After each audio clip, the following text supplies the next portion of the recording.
Today I want to share with you how to make an easy meatloaf. And I've got a few tips and tricks to share with you so that this homemade meatloaf recipe will come out perfect. It'll be tasty and juicy, and when you go to slice it, it'll stay together. It will not be a dry, crumbly mess. Hi sweet friends, I'm Mary and welcome to Mary's Nest, where I teach traditional cooking skills for making nutrient-dense foods like bone broth, ferments, sourdough, and more. So if you enjoy learning about those things, consider subscribing to my channel, and don't forget to click on the little notification bell below. That'll let you know every time I upload a new video. When it comes to making meatloaf, the first thing that you need to decide on is what kind of meat you're going to use. Now what I've got here is 1 pound of chuck. This is beef and it's 1 pound of chuck. And over here I've got 1 pound of pork. And these are both clearly, as you can see, ground meats. So I've got ground chuck and ground pork. Now my chuck has an 85-15 ratio, meaning that it has 15% fat to it. Now sometimes at your grocery store you may see something sold that's referred to as meatloaf mix, and that's usually 1/3 ground chuck, 1/3 ground pork, and then 1/3 ground veal. But veal is not that common anymore. A lot of people don't eat veal, so you may not see a traditional meatloaf mix at your grocery store anymore. But all of that aside, I really like to do half and half, half chuck and half pork and no veal. Now what if you want to make this meatloaf with a different combination of meats? Maybe you want yours to be a little lower in fat. You can do that, and we'll go over some of the combinations. However, if you make a combination that's lower in fat, we're going to talk about some additional ingredients that you're going to want to add so that your meatloaf is not dry. And we'll do that in a minute. But what we want to first talk about is the options of different meats. Now, if you decide you want to do the chuck and not the pork, you can instead use 1 pound of ground sirloin. That's a leaner type of ground beef. And that would make this an all beef meatloaf. You can also do a ground turkey substitution. Instead, you could still have your chuck for some of the fat that's in this, and then you could replace the pork with some ground turkey or ground chicken. Now, if you do that, you want to make sure that the turkey and chicken that you're picking is from the dark meat, because you still are going to want to have a little bit of fat versus a ground white meat.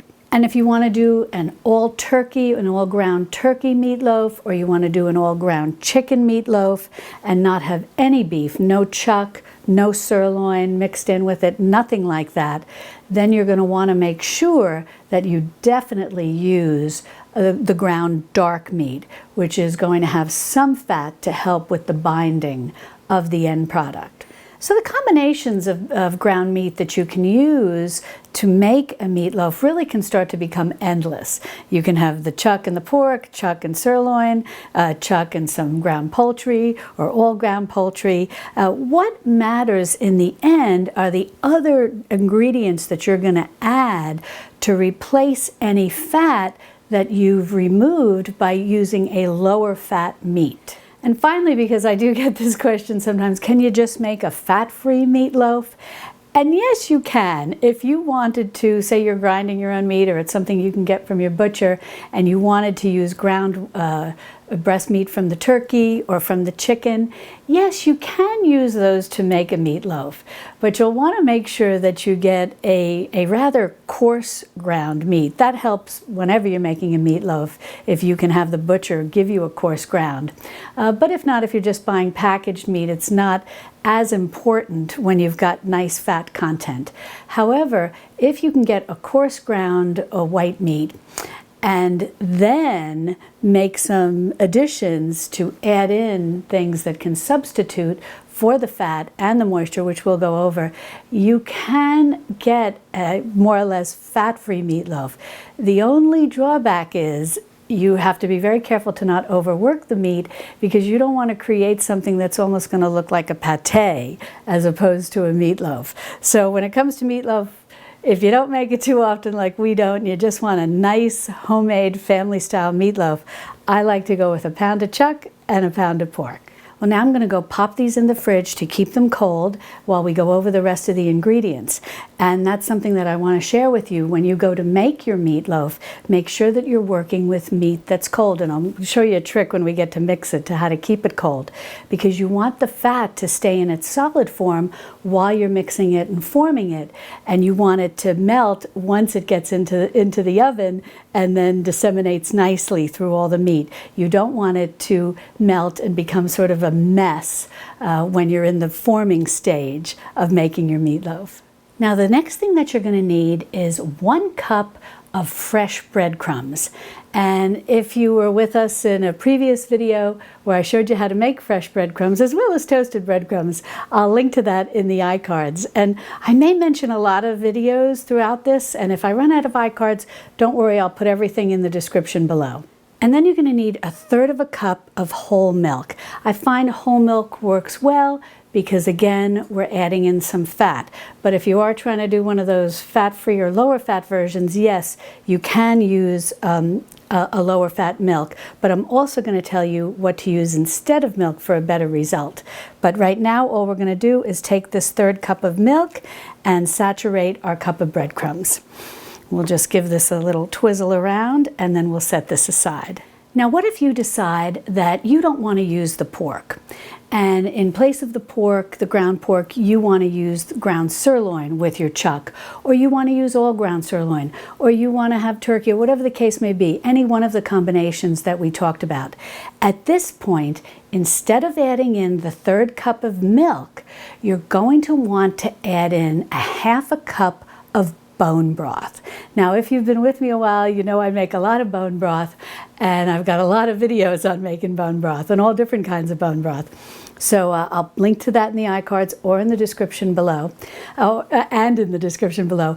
But if you've got bone broth, and it can be beef bone broth, it can be chicken bone broth, turkey bone broth, it doesn't matter. The flavor won't have a significant impact on the end product, but you'll want to add in 1/2 cup of bone broth.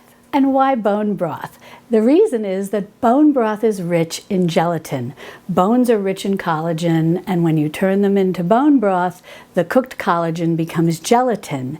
And then that gelatin that you're going to add in with your breadcrumbs here is going to serve as a binding agent to help keep your meatloaf together, and it's also adding moisture, again, to keep your meatloaf juicy.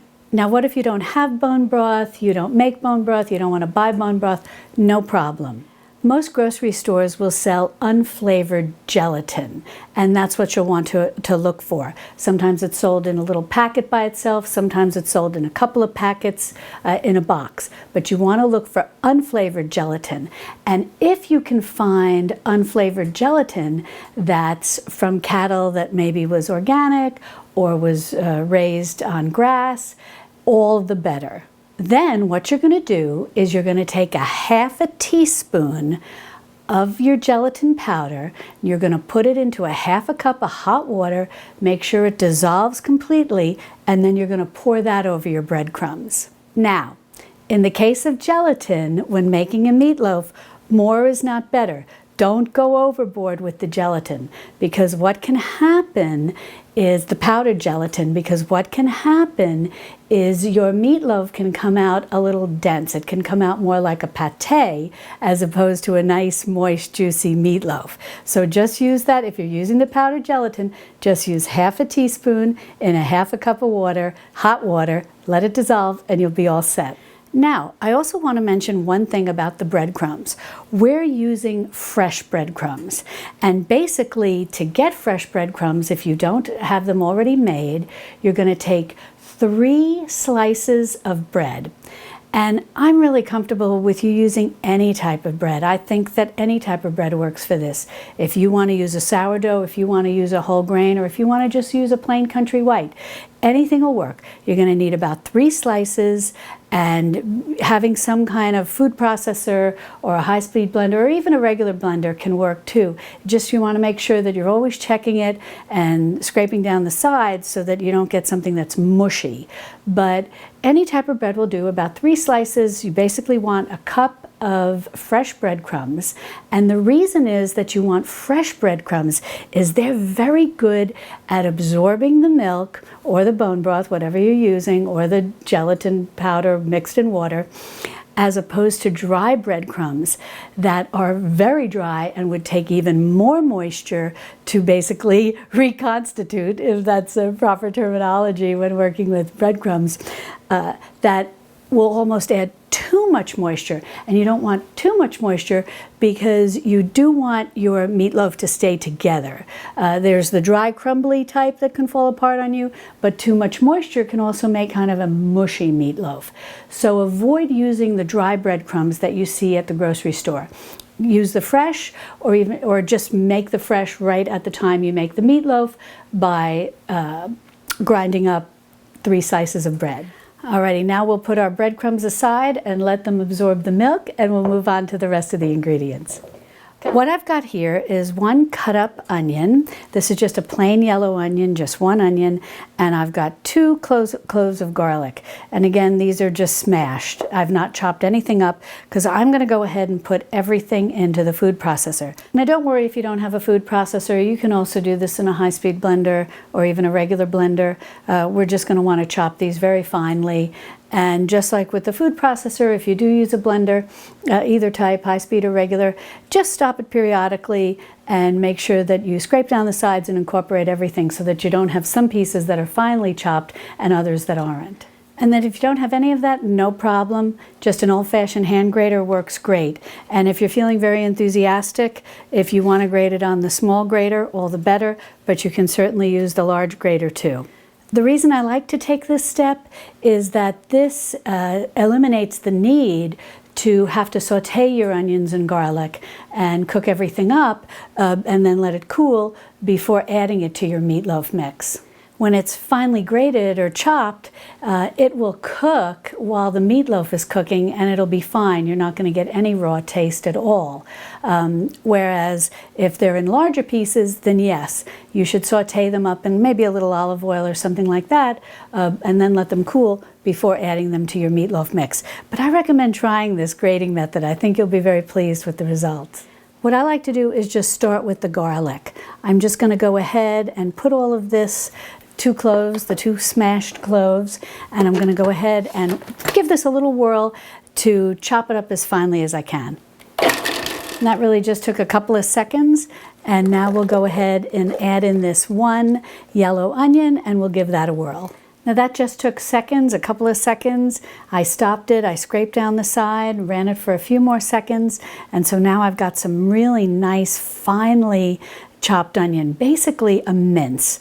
And I will overlay a picture so you can see what that looks like. Next, what I've got here is a teaspoon of fine ground sea salt and then a half a teaspoon of freshly ground black pepper.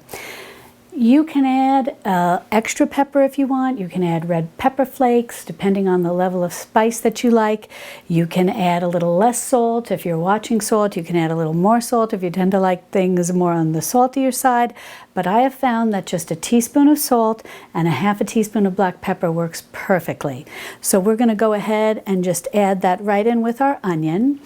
And then next, what I've got here is a 1/4 cup of ketchup. And although I've showed you how to make fermented ketchup, which I'll link to if that's something you're interested in making, I'll link to in the iCards and put in the description below the link as well. But you don't need fermented ketchup for this recipe because we're going to be cooking it, and you generally don't want to cook fermented foods. So if you're using, you certainly can use your fermented ketchup, but if what you have is store-bought ketchup, that's fine too. Try to find one maybe that is organic, or at least one that's sweetened with sugar instead of high fructose corn syrup, if you can find that. But you're just going to need a 1/4 cup of ketchup. Now I want to talk about the onion that we put in here. If you want to use less onion, you certainly can. You can do half onion, and then you can have a variety of vegetables. If you want to use carrots, if you want to use celery, if you want to use red peppers, the sweet red bell peppers, you can do that. If you don't have those fresh and in season, pimentos can work very well too. That moisture is what you're looking for. So you want to make sure that you have about a cup, or even a scotch more, about a cup of some mixture of vegetables, whether it's onion by itself or onion and something else. But you want to make sure you have about a cup. And this is very important if you're using something other than just the chuck and pork mixture. If you're trying to go less fat, you want to make sure that you have at least a cup of vegetables that are going to bring in the much needed moisture that you need to replace any fat that you've removed. Now this is your basic seasoning. You can stop right here and it's going to be very tasty. But what I like to do is I like to add in about a tablespoon of fresh chopped parsley. It gives some nice color. It kind of breaks up the meat a bit because the onion being grated and just white in color really takes on the color of the meat, and you don't notice it as much, but having some little flecks of the green looks very lovely, makes it look very fresh.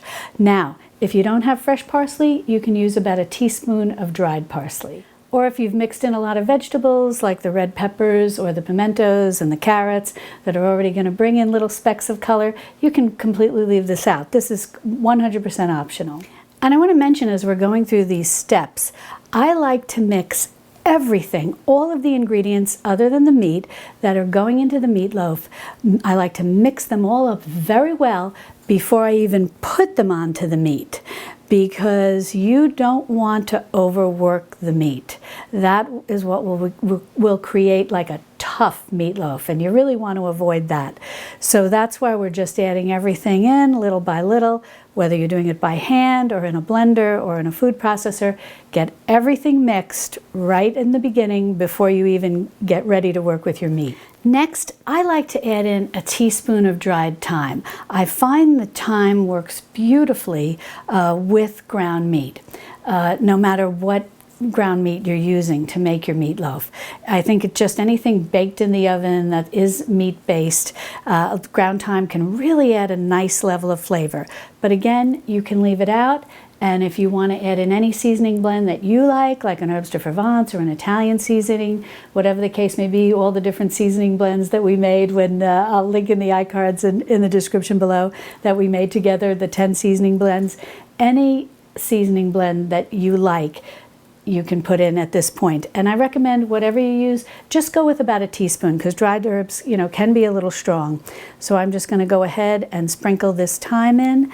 And then at this point, yes, we are going to be adding an egg, but I don't want to overbeat that egg. So we're just going to go ahead and mix all of this first, and then we'll add in our egg.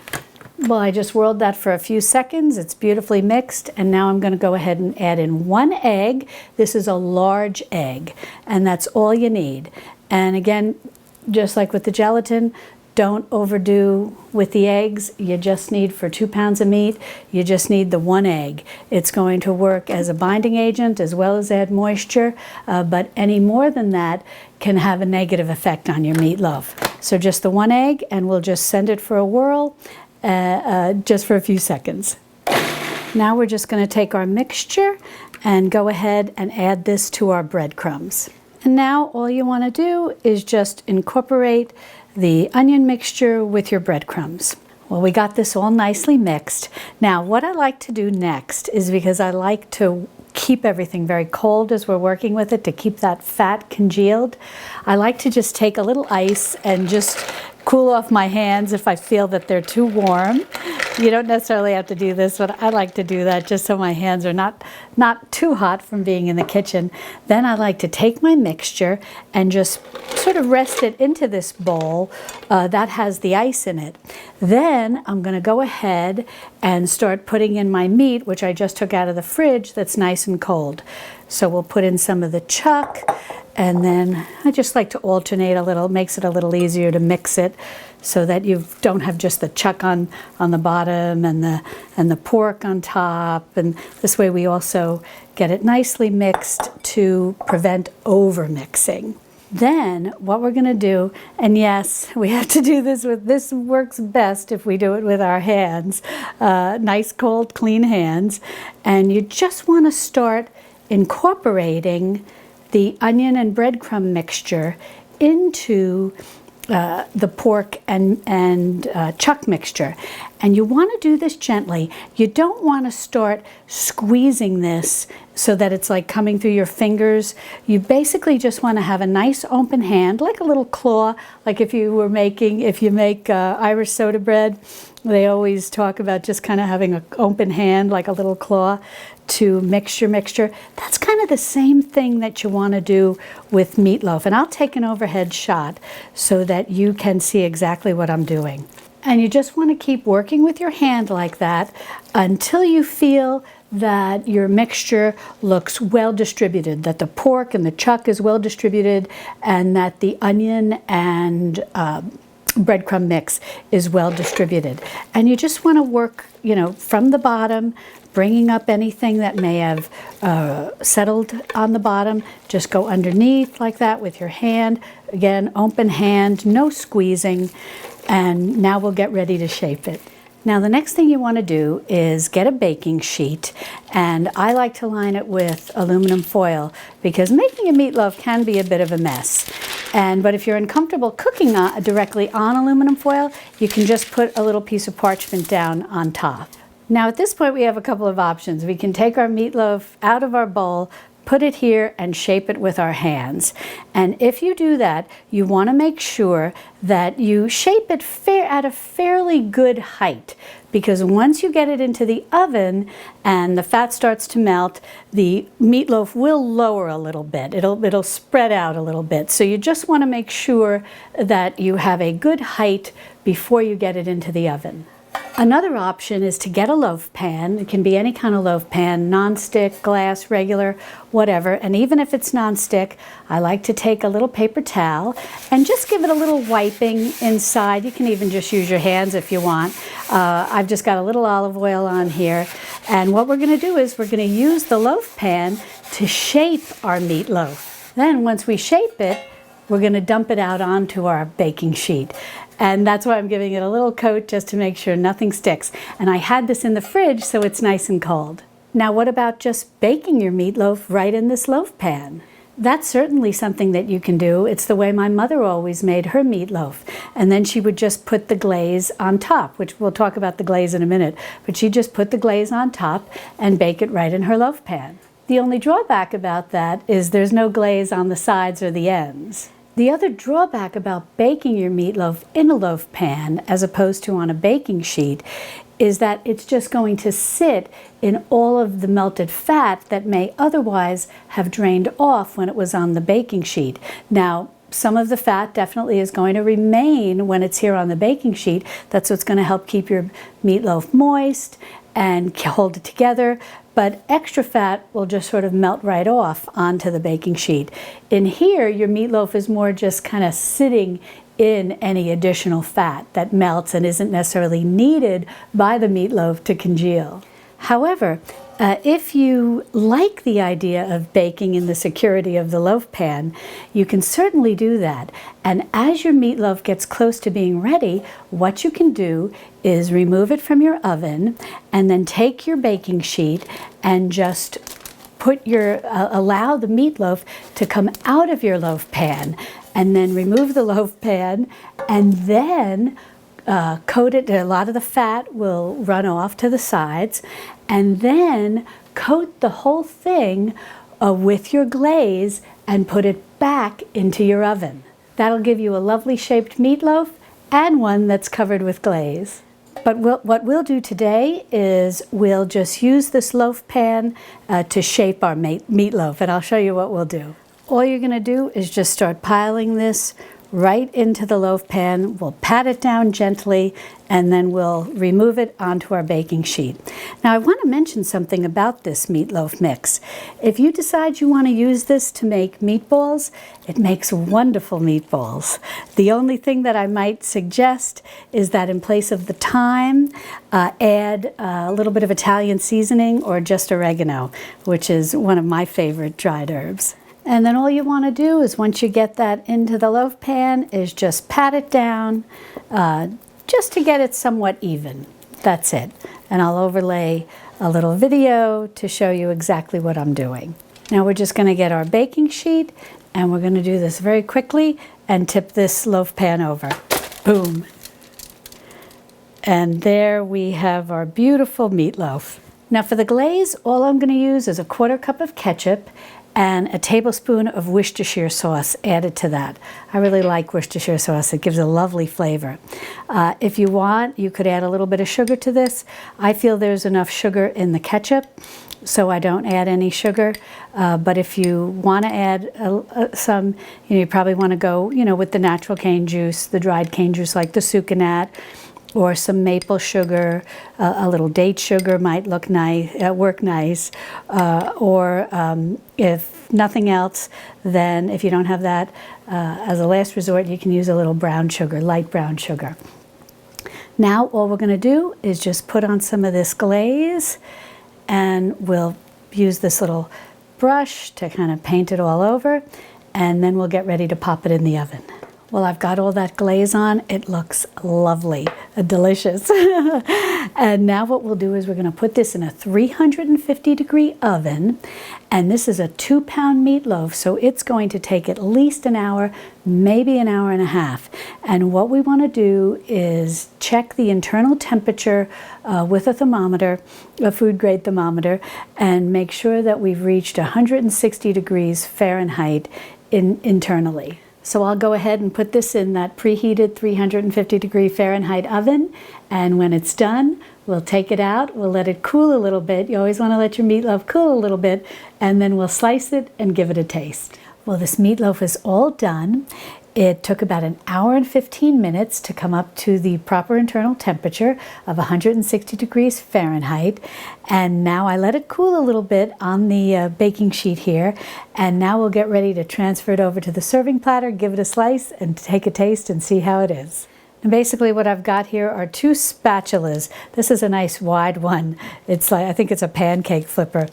And I'm just going to very carefully scooch these under, and then we'll move it over to the platter. Alrighty, wish me luck.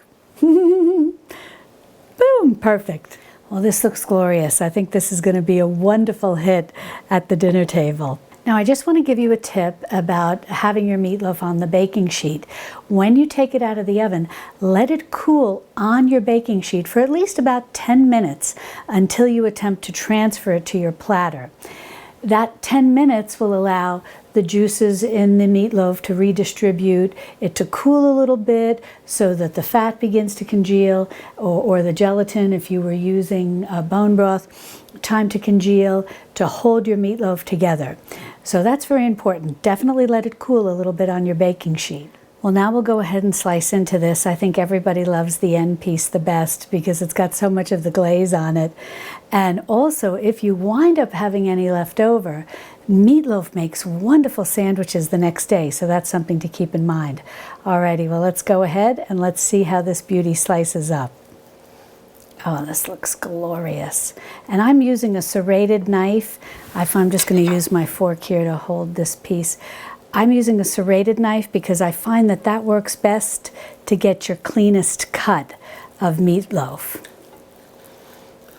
Ah, look at this beautifulness. Okay, let me plate this up and show it to you. But look at how glorious that is. And I'll take an overhead shot so that you can see that. But look at how beautiful that is.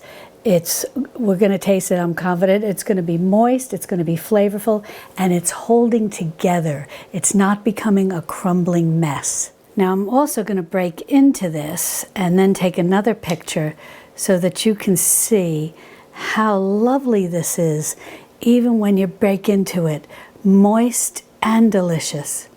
Well, I think it's going to be delicious. It smells delicious. But I love this texture. What I love about this is that it's so tender. It stays together when you slice it, but then when you put your fork to it, it's so just tender. I love that. Now let's take a taste with the glaze on, and we'll see how this is.